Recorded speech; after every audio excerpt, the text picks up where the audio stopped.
আসসালামু আলাইকুম প্রিয় বন্ধুরা, আশা করি সবাই ভালো আছেন। আজকে তোমাদের সঙ্গে শেয়ার করব ডালের খুব মজাদার একটি সন্দেশের রেসিপি। আধ ঘন্টা আগে ভিজিয়ে রাখা ছোলার ডালগুলোকে হাঁড়ির মধ্যে দিয়ে 1 বাটির মতো জল দিয়ে এখানে ভালো করে সিদ্ধ করে নিতে হবে। সেদ্ধ হয়ে গেলে ঠান্ডা করে মিক্সচার মেশিনে দিয়ে ভালো করে গুঁড়ো করে নিতে হবে। গুঁড়োটা দেখতে এরকম হবে, একদম ঝরঝরে।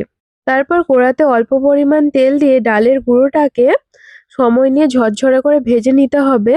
বারবার নাড়তে হবে, না হলে কিন্তু তলায় ধরে যাবে। এবার ওই কড়াতেই অল্প পরিমাণ তেল দিয়ে কিছুটা নারকোল কুচি, কাজু বাদাম কুচি, কিশমিশ, বাদাম দিয়ে ভালো করে ভেজে নিয়ে ওতেই দুধ আর চিনি দিয়ে এবার স্বাদ মতো নুন আর অল্প পরিমাণ ঘি দিয়ে একটা চিটচিটে পাক তৈরি করতে হবে। তারপর চিটচিটে পাকটা তৈরি হয়ে গেলেই ভেজে রাখা ছোলার ডালটাকে ওতে দিয়ে ভালো করে নাড়তে হবে।